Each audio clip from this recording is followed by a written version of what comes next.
বাচ্চাদেরকে স্কুলে পাঠিয়ে চা আর কাপকেক নিয়ে বসছি। যতই ভাবি ডায়েটিং করব, কিন্তু এই যে কেক পেলে আমি চা দিয়ে খাওয়ানোর লোভ সামলাতে পারি না। কারা কারা আছেন আমার মতো চা দিয়ে কেক খেতে পছন্দ করেন? এই তো এখন চাটা খেয়ে আমি ওদের রুমটা গোছাতে চলে আসছি। ওরা স্কুলে যেতে এত এলোমেলো করে যায় রুমটা, যে ওদের জুতো, পরা জামা কাপড় উপর নিচ সব করে তারপর স্কুলে যায়। যাই হোক, ওরা তো ছোট, এখনো গোছানোরও বয়স হয় নাই, প্লাস হচ্ছে এত সকালে উঠে যে কিছু তো আসলে করার সুযোগ নাই। তো এর ফাঁকে আপনাদের ভাইয়া ওদেরকে স্কুলে পৌঁছিয়ে দিয়ে আসতে বাজার নিয়ে আসলো।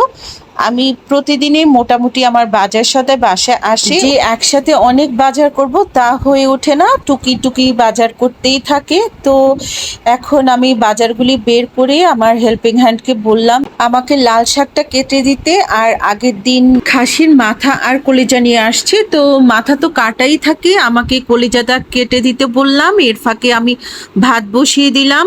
এখন আমি কলিজাটা বসালাম। কলিজার মধ্যে গুঁড়ো মরিচ, হলুদ, জিরে, আদা, রসুন, পেঁয়াজ, দারচিনি, এলাচ, তেজপাতা, পরিমাণ মতো পেঁয়াজ, তেল দিয়ে আমি কলিজাটা বসিয়ে দিলাম।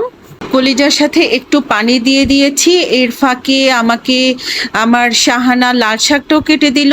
লাল শাক রান্না করব আমি রুই মাছ দিয়ে। তো শাহানা মাছ ধুয়ে দিয়েছে, কিন্তু আমি আরও ক্লিন করে নিব। তো এই জন্য একটু লেবুর রস দিয়ে আমি ভালো করে মাছটা ক্লিন করে নিলাম।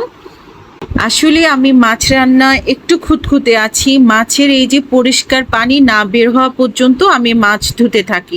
আর ইদানিং আপনারা কি খেয়াল করেছেন মাছের গায়ে একটু গন্ধ থাকে? তো এভাবে ক্লিন করলে আমার কাছে মনে হয় যে গন্ধটা থাকে না। মাছ ধোয়া কমপ্লিট হলে সেখান থেকে 3 পিস মাছ নিলাম লাল শাকে দেওয়ার জন্য, আর কিছু মাছ আমি ম্যারিনেট করে রাখলাম ভাজি করার জন্য। আর লাল শাকের মাছটাকে আমি আদা, রসুন, হলুদ, মরিচ দিয়ে ভালো করে কষিয়ে লাল শাকটা ছেড়ে দিলাম।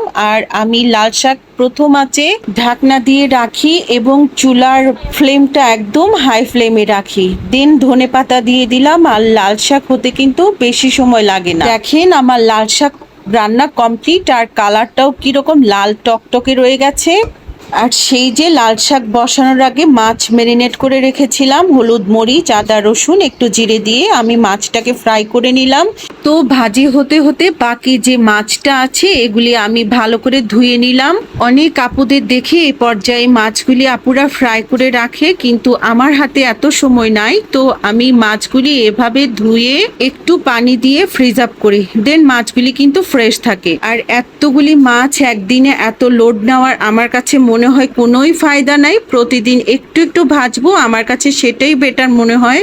আর সেই যে কলিজা বসিয়েছি, কলিজার কথা তো আমি ভুলেই গেছি। এর ফাঁকে কত কাজ করে নিলাম। তো কলিজার মধ্যে আলু দিয়ে আমি কলিজাটাকে ভালোভাবে সেদ্ধ হলে ফ্রাই করে নিলাম। দেন যে মাছটা ভেজেছিলাম সেটাকেও একটু ঝোলঝোল করে রান্না করে নিলাম ধনেপাতা, কাঁচামরিচ দিয়ে। আমার মাছ রান্না কমপ্লিট, খাওয়া দাওয়াও কমপ্লিট। বিকেলবেলা একটু ভাত ঘুম দিয়ে আমি চলে আসছি আমার রান্নাঘরে নাস্তার আয়োজন করার জন্য। আজকে আমি নাস্তায় নিচ্ছি পটেটো ওয়েজেস, যেটা বাচ্চাদের অনেক পছন্দ। তো যাই হোক, আমার ভিডিওটি কেমন লেগেছে কমেন্ট করে জানিয়ে দিবেন, ভালো লাগলে শেয়ার করে দিবেন। আজ এই পর্যন্তই, সবাই ভালো থাকবেন, আল্লাহ হাফেজ।